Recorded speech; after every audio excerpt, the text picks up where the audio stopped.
Good evening, everyone. Welcome to the show, Party Talk with me and the awesome Paul Rimmer. Thank you, Mark, Serena, and Roscoe in the chat. Oh, that's my phone going. I better turn that off. I've had a really busy couple of days, guys. I'm a bit knackered, but we'll carry on. Tonight, we're going to be talking about the by-election results, and there's some creepy things coming in with that new young lad. And also, we're going to be talking a little bit about the Spanish elections. Vox, the Nationalist Party, haven't done as well as they should have done. And the Parliament's sort of like a hung Parliament at the moment. But yeah, that's what our discussions are going to be. And if we can get time, we're going to be talking about the 680 million that's going to Turkey for a new infrastructure for a railway that everybody left and right is absolutely furious about in on Twitter and everywhere else.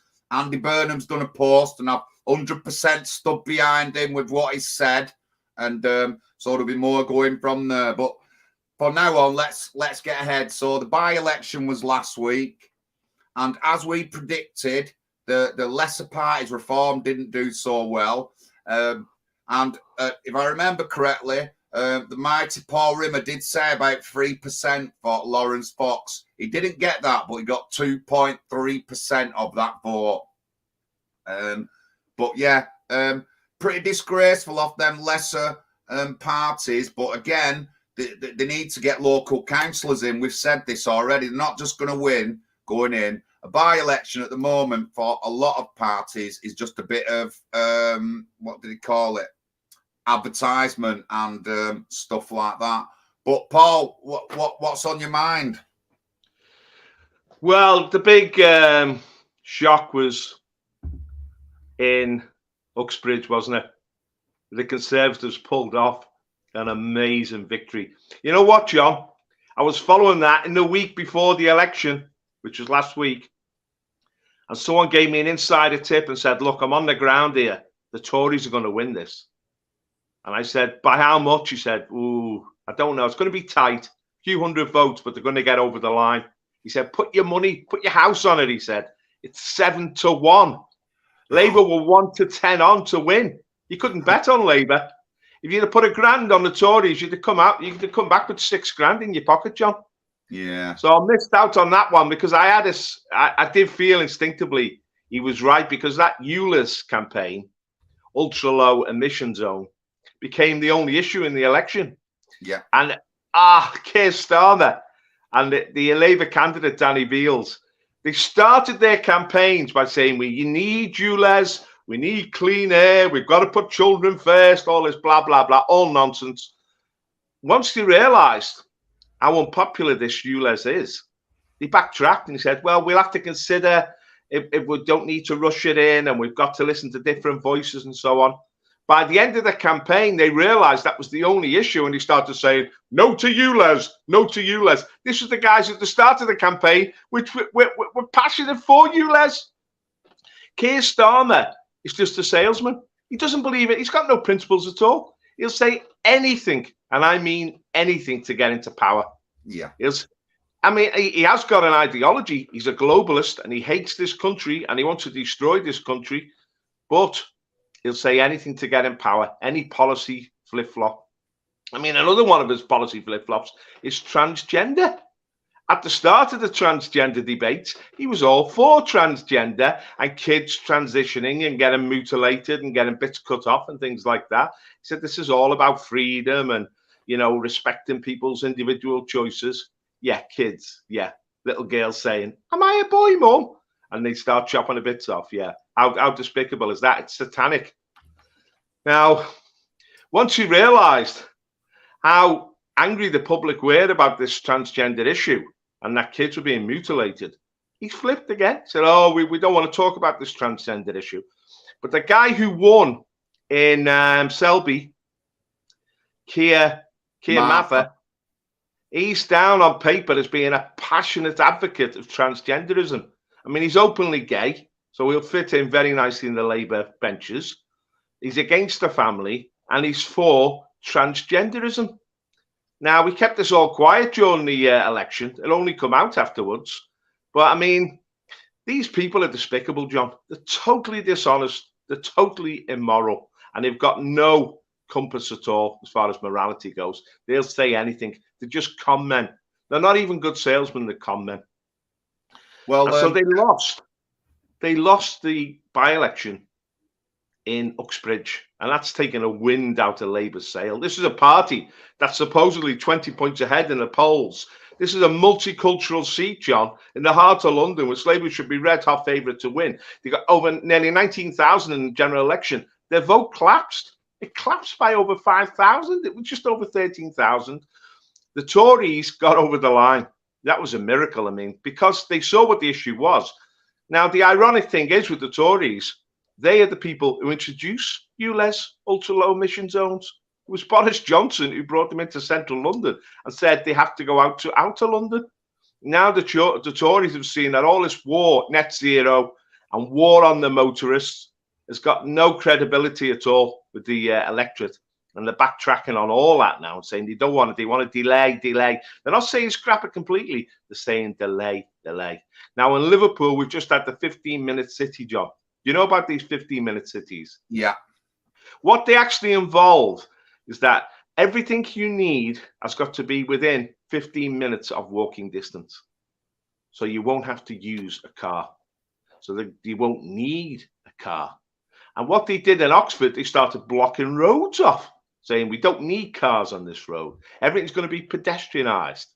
And then instead of having roads, we'll have bicycle lanes, as if we're all a nation of cyclists, you know what I mean? People like the car. They like the freedom of their car. And then on top of that, John, and this is what is really sinister, they put cameras on every street. And he said, if any car goes over 20 miles per hour in a 15-minute zone, they'll be fined. So basically, you've got to crawl around in a car if you can get up the street at all. It's absolute madness what they're proposing. And yet, Labour councillors up and down the country and the Labour Party are totally committed to these 15-minute cities. And then, bingo, Angela Rayner comes out and says, we want ULEZ to be rolled out all over the country. I.e., you have to pay, unless you've got a special car, ultra-low emissions car, you have to pay £12.50 a day just for driving your car. This is on top of road tax and other taxes. And it's going to cost people, John, $4,500 in the back pocket a year just to have a car. I mean, cars have gone, and they're saying, well, if you haven't got a low emission car, buy a new vehicle. The cost of vehicles, of low emission vehicles, has gone through the roof. People can't afford them. They're carrying on as if the British public are millionaires. And what they're saying is, all we want to do is reduce carbon emissions, reduce the amount of traffic on the road, stop congestion. But we're letting in millions and millions of people. The population's exploding. The cities are being overrun. And they're saying this is the way to stop congestion. I mean, if you let all these people in, it doesn't matter how fast the cars go, the roads are going to be jam-packed. Everything is going to be saturated.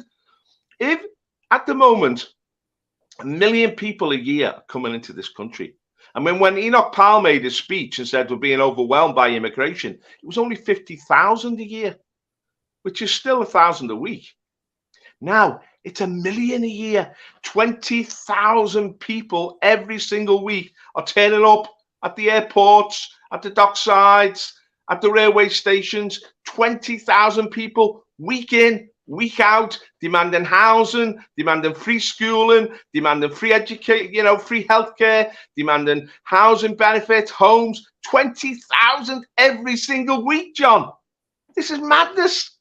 And they're all going into the cities. They're going into Manchester. They're going into London. They're coming from Africa. They're coming from the Middle East. They're coming from Southern Asia. They're coming from the Far East. They're even coming from Latin America now. We're being invaded. And with the government is saying, oh, well, the Tories have passed this bill now, supposedly to control illegal immigration.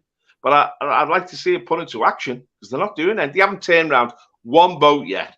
They haven't stopped one illegal immigrant coming into this country yet. Our hotels are saturated with these people. We've just seen a hotel in Liverpool, the Devonshire House Hotel, which is an old established hotel in Liverpool. I mean, it's been a great venue over the years for sporting events, boxing tournaments and weddings. And the immigrants were put in there and they didn't like it. And they set it on fire. Yeah. So they've all been moved to another luxury hotel called the Richmond now in the town centre. And they, they've gone up from like 3-star to 4-star. And they probably get breakfast in bed now. And hopefully they won't set fire to the hotel. But what sort of madness is going on? And the court have just said to Sulava Braverman, whatever her name is, you're not giving these immigrants enough money. You've deprived them of that extra £3 a week, which they need. And the British public are just looking at this and think, no one considers us anymore. I mean, we don't get free bed and breakfast in hotels. I mean, I was watching a video where Kate Howie, is it? Yeah, on YouTube, and she read out what the government are telling asylum seekers in France is available in Britain. A £500 settling in grant, a grant for this, a grant for that, guaranteed accommodation, choice of either a flat or a house, blah, blah, blah. No wonder they're coming over here. Access to the whole welfare state, access to benefits, access to healthcare, access to free education, blah, blah, blah, blah. And then, the madness goes on, John, and how many sane voices are left out there? I mean, I think a lot of people have just despaired and given up.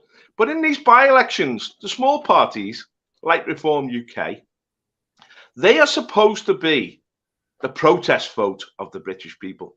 But did they say anything worth listening to? Not much. Even this guy in Uxbridge, what was his name? Lawrence Fox. Lawrence Fox, yeah. He made a big play as like he's against transgender, but he's pro-gay and he's pro-gay marriage. Great, good for you, Lawrence. Yeah, that's a pretty traditional position, isn't it? And then he went on from that. He wants to see. He doesn't want asylum seekers put up in hotels. Blah, blah, blah. We don't want asylum seekers. We've had enough of them. They've been pouring into this country for decades. I mean, 99.9% of them are lying through the teeth. They're coming from France. They're actually middle-class people from the likes of Iran and from India who are paying all these trafficked people to bring them over here. And now they're paying for lawyers once they get here to make sure they don't get thrown out. So we want a complete halt to immigration. We want to stop all immigration. We've had enough. We have to assimilate those that are here. I mean, the idea that they can just keep rolling in, it's just absurd. It's got to end or we end. It's beyond immigration. It's colonization, isn't it? We're being replaced because there's no chance of integrating these people. They don't even want to integrate. They're taking over our cities. You see all these displays of Islam in London and you think, it looks like the Middle East now. I mean, even central London is going to have a big mosque soon. There's big mosques being built everywhere. Thousands and thousands of mosques. And the church, instead of standing up for our Christian traditions and our Christian heritage, has gone over to the woke agenda and has gone over and is fanatically pro-immigration. I mean, what is the Archbishop of Canterbury doing in the House of Lords, campaigning against the government, trying to discern who is legal and who is illegal? He doesn't care. He doesn't care if these people are illegal. He doesn't care if they're phonies. It's simply, we've got to be kind to the foreigners. But the Bible warns us. It says, don't let those in who will curse you or will cause you harm. Don't let those in who are going to exploit you and abuse you. The Bible's very practical. But the Archbishop of Canterbury isn't. He's an absolute clown. And the churches, I mean, you've been on today, John, and you can talk about this now. I've seen your tweet. I've retweeted your tweet about the church in Oldham, which is flying the pride flag. The pride flag is satanic. It's against everything the Bible stands for. Wholesome sexuality, families, the love of children, living to serve God and obey God and please God, not living for yourself and your own self-indulgence. But the pride flag is the exact opposite of that. And that was a brilliant video, John. I mean, what did you feel when you saw that flag over the church? Oh, it's just ridiculous. But in Oldham, right, I just want to go through the chat. First of all, next day, Jess, I know there is more to the story of it, but a 14-year-old is dead. And if you want to tell me what the more of the story is, just phone me up My number is on screen. Phone me up about 8:30 and talk to me. But I do know there is more of a story behind it. I just want to say that Failsworth schools are a disgrace, not just to do with that, to do with other things. I get that. But I want you to tell me what's going on. And I'm going back to that school regular now, and I'm going to talk to the kids at the school. But don't be like that when I do know there is more to the story about it. But just contact me. Also, let's just look at the chat. So you've said, Misty, you said, I'm sorry, but why be against trans people when you're accepting people who are gay and all that? Well, our policies, we've talked about this, me and Pat, from the early days, and somebody, LGBT, contacted us through email and said, are you against gay marriage? And what we said is that we're against gay marriage in the church or anything like that. If you want a civil partnership, you can well go ahead with that because it is accepting, but we are against all that kind of thing. And obviously the T on trans has gone toxic, which is affecting everybody because they're attacking lesbians, gays as well now, as well as heterosexuals. You can't say nothing against them. Something needs to be done because somebody's going to be dying soon because of them people. And the physically and emotionally aggressive people, we don't want them in our society. They break it up. But we get what you're saying. But again, to do with Eric, give me a ring, R8. I've just put the number up again. And you tell me the backstory behind Eric. And I know there is a backstory. Never said there wasn't, but a 14-year-old has took his own life, so it's important. Now, going back to the 15-minute cities, Manchester already tried to bring in the CAS tax, Clean Air Zone tax.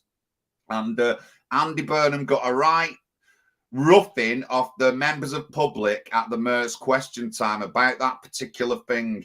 I get it, and they're doing it all over the country. But what it is in Manchester, the towns that want it just want the money. They want the money in because they don't get no money. Oldham is fully behind it because they don't have any money from any other sources because we're so poor and we have a £500 million benefit bill a year. And I know that Oldham want to go ahead because they want to suck up the money. It's a big issue. It has been for the past couple of years. I've attended 5 question times where that has been the hot topic. So it's online with you, Les, and the 15-minute cities. As Paul said, Angela Rayner has come out. Yeah, 15-minute cities everywhere. People are in uproar. And this is not going to go well with the vote base of all these towns that are rolling out. You watch, I think the first time you'll see a big change in voting is going to be Oxford, because Oxford have already had protests. They've already been pushing back against the 15 minutes more than anywhere else. I've been invited to 3 major protests in Oxford, not been able to do because I'm running in local elections up here. So it's a big issue going forward. And I think it's going to be a decider in a lot of voting and local elections and general elections going forward from now, certainly. And yes, I would say that the young lad who won the by-election, should an MP be 25 years old? No, it shouldn't be. MP should be a minimum 40 years old. That's what I said on a tweet. He hasn't got any life experience. He's only just come out of his nappies, as far as I'm concerned. And he's pro-LGBT and he's anti-women. He's already started to attack women who stuck up for women's rights. So I think going forward, I need to get to Selby and interview people in the street, especially women, and see what they think of him. And hopefully I'll get to do something like that. But it's an absolute disgrace. And I think these 15-minute cities and all this they're trying to bring in now is going to be a big decider in voting for the next at least 10 years in the UK. There's certainly for the next 10 years, it's going to be deciding a lot of votes and stuff like that. And I think we're going to see, Paul, a more of a bigger rise in a general election of independents coming on as members of parliament. I think we're going to see that. And obviously, the minor parties will build up a little bit. If Reform and these parties get their heads out heads out of the middle class cloud that they're in and get down to the working class people and start running councillors in all these towns and that, they'll see a big change. But it's until they come out of the middle class clouds that they're going to get something. Lawrence Fox is way out of touch with working class people. I think he's not there. He's got his own beliefs and all that lot. But I mean, the Reform Party is just made up of ex-Tories, people who might have been in the Labour Party already, and they're just going to ruin it if they don't drop down to our level. And it should be the working class people who decide stuff.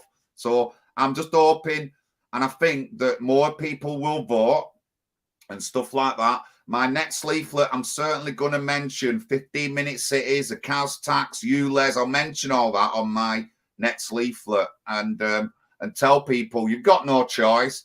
Angela Rayner said she's rolling it out all over Manchester. Start buying your new cars. Start buying electric cars. I'm going to force you to.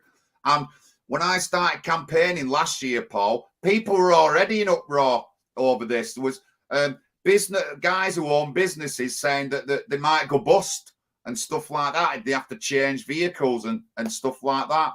I've got carers who come to see me mum, and they all drive vehicles. Even the carers were going on about it. Even the carers, and they're just working class girls or men or whatever, and they was going on about it last year. So it's going to be a big topic, certainly, for the next. I think, John, what you said there about grassroots, you know, the Reform Party being middle class, head in the cloud sort of party, don't want to disturb anything, don't want to annoy anybody, don't want to upset anybody, sensitive people. No, you've got to get in touch with grassroots again. What's actually happening at the working level? The Labour Party has abandoned the working class. The Tory Party now, they've seen the opening with this ULEZ in Uxbridge. Because these 15-minute cities, John, it's not just a pie in the sky thing. This will affect the rhythm of everybody's life. That road that you're driving up to take your kids to school or go to work is going to be turned into a cycle lane, and cars are going to be banned from that road. They're going to be putting, what they did in Oxford, they put flower boxes at the end of every street to stop cars. People said, well, how do we get out of the street? You walk out of the street, you park your car somewhere else. It destroys the rhythm of people's lives. People realise, once this is imposed upon them, that it's an attack on their freedom. And this is what's so sinister about 15-minute cities. They're putting the cameras up there, they're blocking out your access to the rest of the city when they have lockdowns next time. And they're already talking now about climate change lockdowns. But if any more lockdowns come, they've got it all in place that you won't be able to leave your house or leave your street. This is about an attack on freedom. It's very sinister. And they're rolling it out without consulting people. It's not as if people are demanding 15-minute cities. It's being imposed upon them by this dictatorial regime. The Labour Party are not even debating it. They're just saying, oh, because of carbon emissions. It's all a joke. This climate change issue is being hyped up like the pandemic, the scamdemic. It's being hyped up so that they can start to bully us and become authoritarian and tell us we've got to do this to save the planet. It's absolute moonshine. I'm a meteorologist, John. I've got qualifications in meteorology. I've studied climate and weather, and I can tell you, mankind can no more affect the climate on any day or the temperature than he can affect the direction of the wind. It's all a total myth and a total scam. And we've just seen this in Spain, where they're saying the temperature was 42 degrees. That was the ground temperature. The normal temperature we get when they report how hot it is the air temperature. The air temperature was only 32 degrees. It was 10 degrees less than what they were reporting. People didn't go on the holidays, but it was actually just a normal July in Spain. I mean, I saw the weather map on the BBC, and there was good old Blighty, the British Isles, a bright orange, as if we were on fire, as if we were part of this great heat wave which was sweeping Europe. And I was looking out of the window. It was pouring down with rain, and it was cold. I think it should be blue, not orange. We are living in a cool climate. I mean, it hasn't rained since this morning. We've had a little bit of a breather, but what a washout July's been. I mean, I've been working in Liverpool City Centre over the weekend, and we've had the British Open, the golf tournament, over on the Wirral, in Royal Hoylake. So we've had loads of Yanks over, Canadians and stuff, Australians. Great people. But man alive, was it wet? They couldn't believe the climate. What's happened to global warming, he said. Why is England always cold and wet? Because you can't control the weather. It's all a myth. And yet they're using this as an excuse to impose these 15-minute cities. It's really, and you've hit the nail on the head again there, John. This is a tax-raising scheme. They want $4.5 grand off every car owner. I mean, these councils are all brassic. Like, they've wasted money for years, and they're still wasting money now and spewing it out all over the place on nonsense. And they've got all these immigrants now to cater for who demanding all sorts of freebies. So they want more money, and they want another $4.5 grand off every motorist. It's a war on the motorist. It's an added tax. That's all it is. Just a scam to raise money, to fleece the public. And people are going to get really angry about this because we're living in a cost of living crisis. We're living in inflationary times. You go to the supermarket. You used to go to the supermarket with 30 quid in your pocket. You need at least 50 quid now if you want to get a decent shop. It's incredibly expensive. Everything's going through the roof. Rent is still going through the roof. But everything is going through the roof. And now they're going to impose all these. This is a vicious tax. £12.50 a day just to use your car. $4.5 grand a year. No wonder they rose up in Uxbridge. But the truth is that was a parliamentary by-election. And this is a Greater London Council, or the Mayor, Sadiq Khan. He's imposing this, and he's not going to listen to the people of Uxbridge. We need a widespread rebellion. Someone has got to be in touch with the grassroots. Now, UKIP stood in Uxbridge, got 61 votes. They failed to connect with the public. They haven't stood in any council elections. They haven't stood for local issues and on local agendas. They just come, carpetbaggers, arrive and expect to get a decent vote. It doesn't happen like that. You have to connect with the voters. You have to know who you are. They have to know that you care. They have to recognize your face. I mean, the SDP, who was supposed to be a New Kids on the Block, a rising force, they got 248 votes in Uxbridge. We got as much as that in Gloucester when Callum stood in a local election, council election. Because we're talking to people at the grassroots level and we're listening to people. I mean, I went round the Wirral, Claughton on the Wirral, knocking on doors, speaking to people, and housing was a massive issue. They can't get housing for their children or their friends. Everyone is struggling to get accommodation in this country. There's a shortage of accommodation. And Labour's plan is like, let's concrete over the green spaces. Let's get rid of England's green and pleasant land and just build houses, just build and tin. Well, as long as they allowed immigrants to come in the numbers they are, 1 million a year, 20,000 a week, we'll never be able to accommodate them. So people are desperate for housing. And when I went on the doorstep and spoke to people in Claughton, and you speak to people in Oldham, and Pat speaks to people in London, Callum speaks to people in Gloucester, we've got people in Leicester, we've got people standing all over the country in local elections. We're hearing what really matters to people. People are desperate out there. There is a desperation over the cost of living and over housing and over access to the welfare state. We're being frozen out. This is the thing. We're being pushed to the back of the queue. People are angry. And the National Housing Party of the UK is speaking the truth on these issues. It's not pussyfooting around. It's not putting up, a nice veneer. We're saying it as it is. And people respect that. If any of these smaller parties had spoken from the hip about what was really happening in these local communities, I mean, a huge issue in Uxbridge was crime. There is a surge in knife crime across the cities of this country, and it's tied to immigration. I mean, a lot of these people, Africans, they come from cities where everyone carries a knife anyway. If you don't carry a knife, you're vulnerable. So it's just a habit for them. And have you seen the machetes that they're carrying, John? These are life-threatening weapons, They're absolutely barbaric. And it's, this is the madness that is overwhelming this country. And someone's got to rise up and speak up about it because people are getting angry.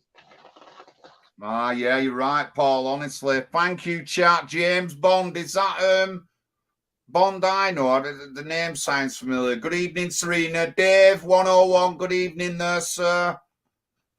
Thank you for joining the chat, everyone. Thank you.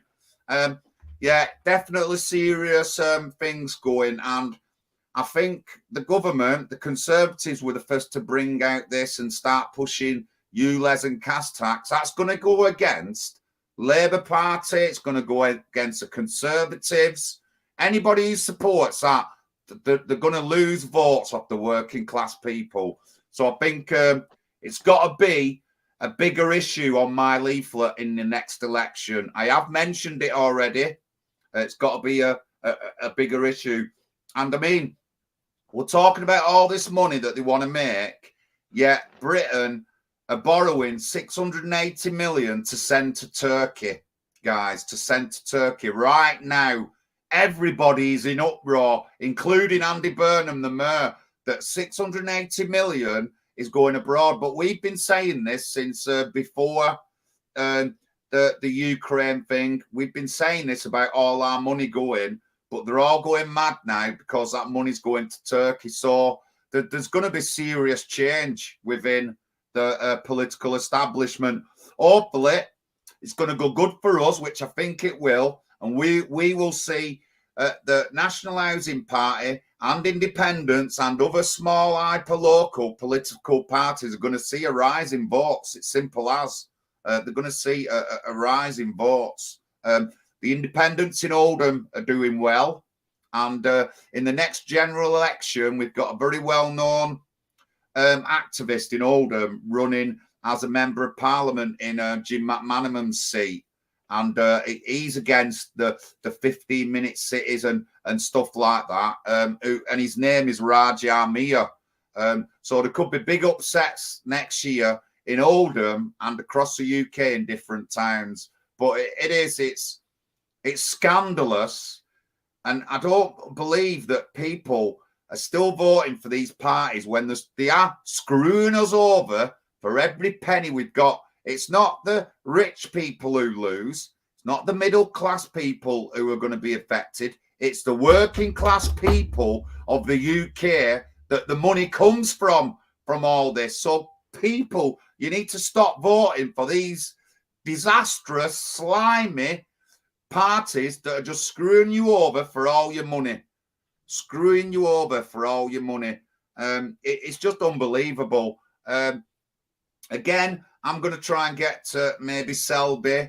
I'd like to go to Oxford if they do all more protests. I doubt it. I'll be getting down to London, but if I can get to Oxford, that might be good. And try and talk to people and find out what's going on at working class man level and see what we can do. Right, we'll move on a little bit. But so the Spanish elections were up this year, and I'll put a bit of a graph up which will show you the last general election in Spain compared to what it is now.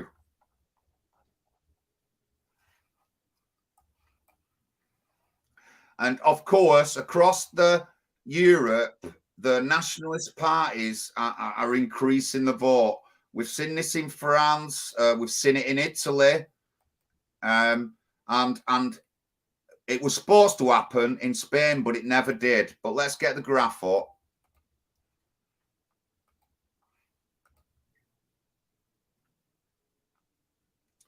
So in 2019, the Vox Party, which is a nationalist party, had 52 seats, which has gone down to 33. It's a hung parliament between the Popular Party and the Socialists.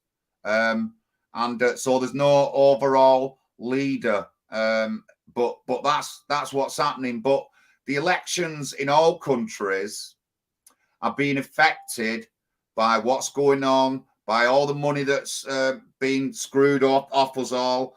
They're being affected by the Ukraine war. They're being affected. The major effect of all the parties and the voting in Europe is obviously immigration, Paul. We've seen that in Italy. We've seen it in France. It'll be interesting in the next French big elections what's going on. But do you know anything about the Vox party, Paul? Yeah, I know a lot about it, John. They just say about the Spanish election, right? It came out of the blue because the general election was not supposed to be till next year. But in the regional elections, which were held 2 months ago, the government party, the Socialists, were wiped out by the Conservatives and the Vox. Vox doubled their votes. And what regional power in Spain is very strong. You know, places like Aragon and Castile and so on, Leon, they basically rule themselves. They control the health and the education and the taxation. So the government panicked. They thought, we've lost control of the regions. We need to reassert ourselves at the centre. And they called a general election. Now, Vox has been a critic of both the Socialist Party and the People's Party, which is Spain's Conservative Party, since its inauguration. It only came to life in 2013, Vox, and it's had amazing growth. I mean, it went from like just a few thousand votes in the first few elections to 3 million votes, and it got over 3 million votes this time. But now they've having to make pacts with the People's Party, the Conservatives, and that's worked against them because they've had to pull out candidates, a bit like UKIP, which were competing against the People's Party. That's why they've lost seats, because they agreed to allow the People's Party a free run in certain regions. And the People's Party did increase their number of seats by 47, quite a considerable increase, and we're the biggest party. But they haven't got an overall majority, Vox and the People's Party together. They've got about 168 seats and they need 176. So they fell short. So the Socialists are now trying to cobble together a coalition with the ultra-left and with the nationalist parties. You have these regionalist parties in Spain, in Catalonia, and then the Basque region and Galicia. But these people don't like the central Spanish state. These are independence movements. Now, what was striking was that the Socialists regained a lot of their seats in Catalonia, which they'd lost to the nationalists in the past. And this is a phenomenon you're seeing across Europe. Regional parties are losing their power because the issues like inflation are really biting into ordinary people, and they need a national solution. You're going to see this in the general election. I think the SNP vote in Scotland is going to collapse, you know, ever since the debacle with Nicola Sturgeon, and they've got this Hamza Yusuf, or Hamza Useless, they call him. And so this affected Spain. But overall, they've broken the power of the socialists in Spain. So it's a hung parliament, and even if the socialists cobble together some sort of ruling coalition, it'll be very unstable, and there's going to be a general election in the near future again. So Vox will be able to fight again. So this is the Spanish politics. It wasn't a disaster, but people's expectations were too high, I think, at this point. But we'll see how it develops. But people are still reeling from COVID and from the cost of living crisis, inflation. Inflation's knocking the wind out of people. Now, Ukraine wasn't a big issue because Spain hasn't really got that involved in Ukraine. It hasn't sent any armaments and stuff. We are sending armaments over to Ukraine by the trainload. I mean, we pumped £4,000 million into Ukraine. This is when we're on our knees in this country. And he's talking about the foreign aid to places like Turkey. But I would say overall in Europe, the nationalist forces are still massively on the rise, especially in Germany with the AfD, which is going from, you know, it's now over 23%. It's the single biggest party in Germany now. The Germans are finally waking up that they can't just give their money and their country away to the rest of the world or they'll suffer. And of course, in all these countries, like Spain, like Italy, like Sweden, like Germany, like France, and like in Britain, across Britain, we're seeing this epidemic of rapes carried out by bogus asylum seekers. I mean, in the 1980s, 1970s, rape was virtually unknown in Sweden. You know, people being raped on the streets or dragged into the entries and stuff. Now, it's a common phenomenon. Yeah. I mean, when is a party going to have the courage to stand up and say, look, If you let these people in, you're going to have a massive rapes in your country. Let's tell the truth. This is what is actually happening. You're going to have your kids harassed by these people. It's happened. It's happened all over this country. It's happening in Ireland now. The media try and cover it over. It's an absolute disgrace what's going on. And again, this is because these politicians are not connected with the grassroots anymore. This is why we need the National Housing Party, the UK. Come on board, guys. Join up. Be a candidate. Be brave. At the moment, we're getting a good run. We're on Twitter. We've got big voices on Twitter. We've got over 30. How many people are following Pat now? It's over 30,000, the National Housing Party UK. Yeah. Our voice is resonating. We're speaking the truth, and the truth will set you free. And we certainly are causing, a few blue tick people and high level people, such as Rebecca Jane, followed me on Twitter. But I've also been blocked off MPs such as Barry Shearman in Huddersfield because I keep calling him an hypocrite because he doesn't talk about the grooming gangs in Huddersfield. And after the Syrian boy incident at the school that they shut down and then paid off all the teachers and anybody they could, it's an absolute disgrace. So yeah, we are watched and we are being noticed on Twitter and social media, simple as. And Oldham Council constantly look at my stuff, and I'm going to be doing really controversial things this year, and we should get more publicity. But yeah, definitely on Twitter we are noticed, and there's comments and retweets coming off all sorts of middle class or them kind of people about our stuff. But yeah, we are on the rise. So I've just put the link up in the chat. National Housing Party. We do have a new button now for Northern Ireland because we have to have a separate bank account for Northern Ireland. So we've got a button up for a Northern Ireland donate button and the England or the rest of the UK donate button. If you can donate, please donate, ladies and gentlemen. Better still, if you want to stand as a candidate, that would be ideal. We've got, but the next elections in 3 years in London, the Wirral, and other places, we're going to have a couple of candidates in each of the places.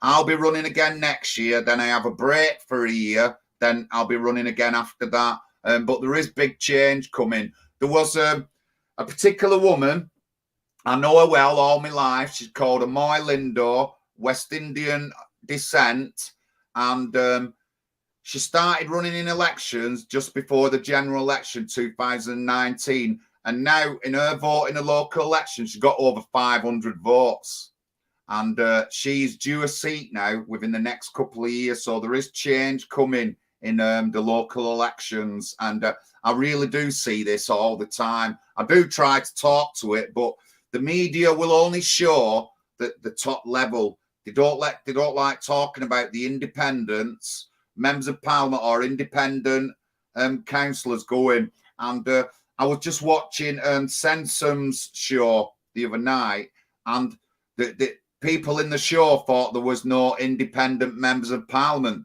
There's 16 independent members of parliament in our parliament now.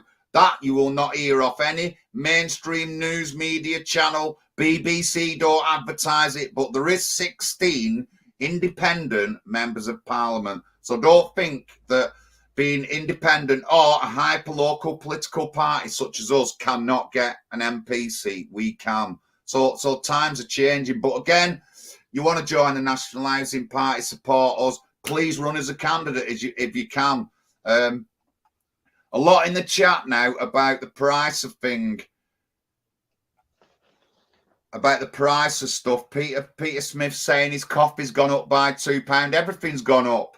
As we know, Asda, the Islamic brothers who took over Asda have been grilled because they've increased the prices over lockdown, and they've got a big profit share. And people are like, what are you doing? What are you doing to us? And they were up against. They were up against a government just the other week, and the government were calling them out on this. So they're fleecing everyone. So whatever's going on here with us in our country, they're fleecing us by getting in, and it's wrong. If I was in power, I'll tell you what, if I was in power, Thames Water, I'd take it back. I'd tell the people who bought it off us, give them the big middle finger. I won't give them any money, and then I'd put it under national control and get it sorted out. If absolutely people from around the world who are not British, who do not live here, are screwing us over for every penny that we've got. So we need to do something, guys. Honestly, we need to do something. What I would say, John, is that these people who are running us are just the agents of the globalists. This whole anti-motorist agenda, which is bringing forth ULEZ, the 15-minute cities, extra taxation on petrol and so on. This is all dictated down the United Nations, the World Health Authority, globalist institutions, and the politicians just obey them and do their bidding. Now, this open borders, they pretend that they're going to control immigration, but, Theresa May signed the Migration Pact. Labour Party are totally committed to open borders and the mixing of the world's populations, which means all the people who live in countries without a welfare state will migrate to countries which have a welfare state and just invade the welfare state and milk it dry so that we will be deprived. Now, the only way we can overcome this is grassroots activity. Grassroots, that's the key, the local level. People getting involved initially at the local level, then at the national level. We need people to come forward. If you don't like what's happening, it's futile just to be angry on social media. You need to join a platform which will campaign in politics. We have to make democracy work for us. And that means we need a party which is a mass party with a lot of vitality, which is raising these issues. That's why we've created the National Housing Party, the UK. It's a platform. It's a vehicle for those people who don't want to be bullied, who don't want to live in 15-minute cities, who don't want to pay for hyperinflation, who want to live in stable neighborhoods, don't want to see the country being invaded by wave after wave of immigrants from all over the world. We want a country which we are in control of again, but we will only be in control if we assert ourselves. And you can't assert yourself through the media now because the globalists control the media. The media just lies and it just perpetuates their message. The politicians, the mainstream politicians, they're all controlled. Andrew Bridgen left the Tory party and he's speaking sense now because he's no longer controlled. We are not controlled. We are the Vox Popula, the voice of the people, the grassroots party. And we want people at the grassroots level to step forward. We're growing in number. We've got a network across this country. We need to make it stronger. We need more people to get involved. If you're motivated to do something about this country and try and make a difference, you've got to join with other people. It's no use standing alone. It's no use being a voice, pissing in the wind, as they say.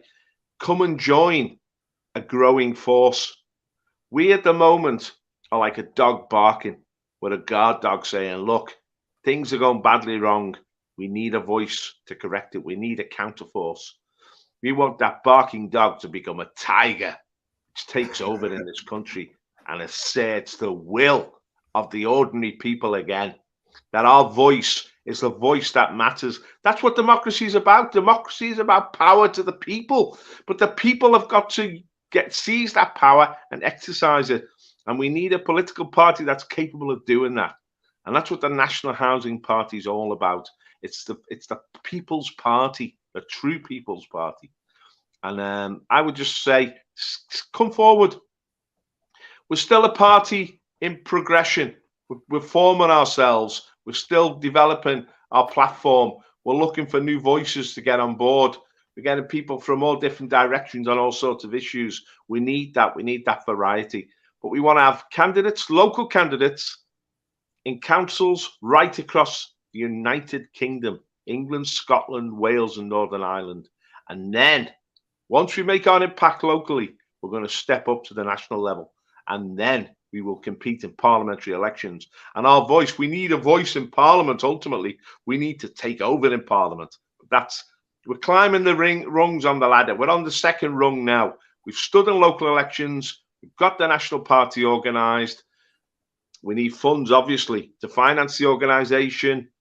So many overheads, to pay for the leaflets, to pay for the transport, to pay for people activists when they need to do things. We need to have funds available. So we need more people to get on board in supporting us. Lawrence Fox was given 3 million quid to launch the Reclaim Party.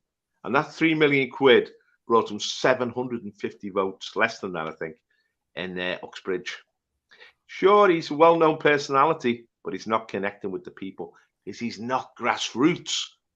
I mean, John said, didn't you? How many doors has he knocked on?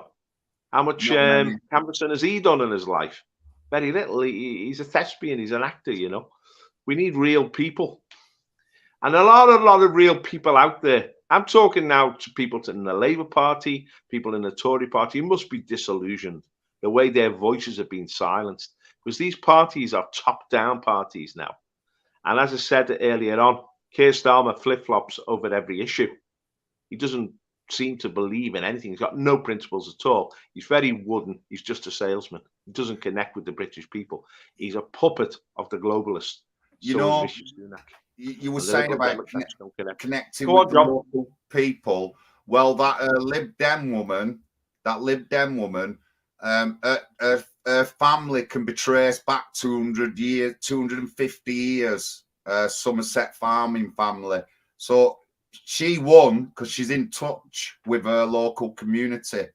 It sounds like she's more in touch than either of the other candidates in the other areas. So Paul just said that about getting in touch with the people who live in the area. And it sounds like Sarah is in touch with the people. That's why she's got in.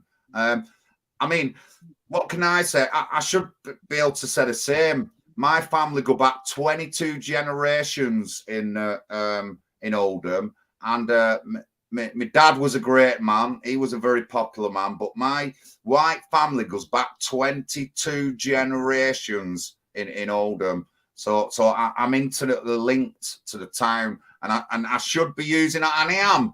That's what a lot of people say, is that they can relate to me because I speak straight and I speak like a working class lad. I don't have any other kind of rhetoric. I don't pretend to be middle class. I don't pretend to be posh or anything like that. And that is going to win us seats. And as Paul said, it shows that in that Lib Dem, in that Sarah Dyke, that she got in because she's more connected with the people where she lives. Not like these flybys who just come in on these little these MPs who flybys who don't even live in the area or whatever. So it just goes to show. So what he said is right. At least one of them candidates got in through being in touch with the people who she lives with, even though it is the Lib Dems. So interesting stuff, Paul. Interesting stuff. But thank you very much. You've had our hour. I've been a really busy day for me today. I've been down to Rochdale to talk to my mate Billy about his anti-bullying campaign, but he's not going to start that yet. Probably towards the end of the summer. So I'll let you know more on that. And I did actually get a lot of information of ongoing court cases. I can't repeat what I've said, to do with grooming through Leeds, Hull, Cumbria, and Manchester. And there's cases going on right now. I did say a couple of weeks ago, I will get to one of these cases. There's cases going on in Manchester right now to do with guys who've been done in Rochdale who was grooming kids during the 3 girls scandal, and they've only just brought these men to court now. So I certainly will be attending some court cases this year and next year to do with grooming and that. Certainly to do with Rochdale. So watch out for it. Whenever I can get some information that I can repeat to the public, I will do. I promise you I will do. But at the moment, It's just got to be kept on tap because there's ongoing court cases. And when the stuff comes out, it's going to shock a lot of people. But thank you very much, guys. Thank you very much. Thank you, Paul. Any last words?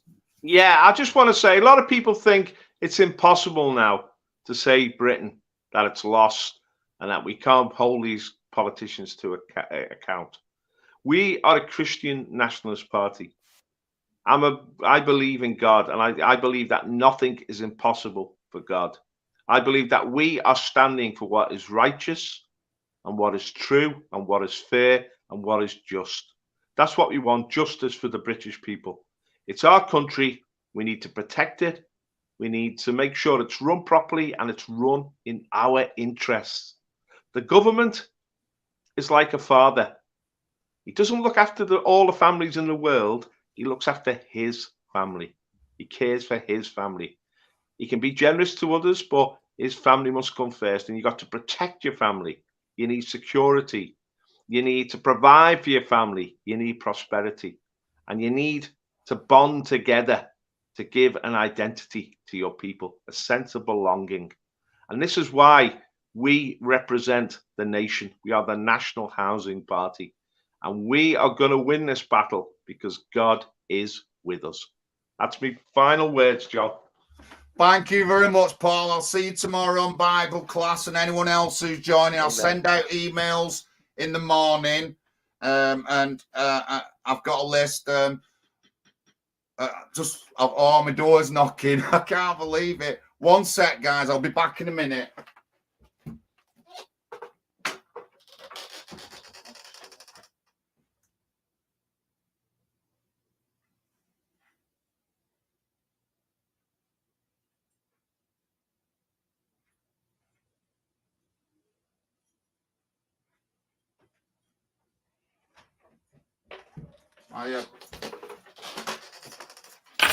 Sorry about that, door was locked and I had to open it. But thank you very much for joining us tonight. Ongoing, I'll be doing more stuff at Failsworth School to do with Eric's case. And as someone said in the chat, there is more behind the case, but I'll let you know that. What did they say? Let me just, they have said something in the chat. I just want to get the box up. All I can say is he shut people out and wouldn't let anyone help him. He didn't want the help, but no one knows why. So that's to do with Eric's case in Failsworth. But my schools, guys, my schools in Oldham are a disgrace. And I've highlighted this a lot of times. So I'm going to be spending time going to the schools, trying to talk to the kids. It's going to cause havoc in Oldham. The council don't want it. Ofsted don't want it, but we have to highlight this for them to do things. And again, we've got an anti-bullying campaign coming up that's going to be started up by PAG UK Billy in Rochdale, which I'm going to wholly endorse and support. And again, don't think the rape gang crisis is finished. It isn't. We're still building up. There's still people being convicted. So there will be some court cases I will be attending to do with certainly the Rochdale ones and the rape gangs. So it's not ended, even though it might have gone a bit quiet. This issue isn't over. Also, I will be attending Leeds Britannia Hotel Seacroft on the 5th of August, and probably will be speaking. But I've been up that area a couple of times now, and I've been delivering our recruitment leaflets to the area. So I'm hoping to get up there again, maybe get another 500 to 1,000 leaflets out. If I meet up, there'll be lots of people and I'll be able to get these leaflets out. But that's the 5th of August, so watch out for that. But thank you very much for joining us tonight, everyone. I hope everyone will be all right. And I will catch everybody up soon. And thank you for the chat. It's been an interesting chat. And I think we've had a teenager in, which is Mr. Jess. So thank you, Jess. I hope you enjoyed the show. Thank you for your what you've said in the chat, and I have took note, and I do know there's more behind the case. But thank you very much. So we've had a teenager in the chat tonight about to do with that justice for it. But thank you very much. I hope we was adult enough that we didn't swear or anything, and I hope you understood what we said. But thank you, everyone, and I'll catch up with people on Bible class tomorrow. Thank you very much. Good night.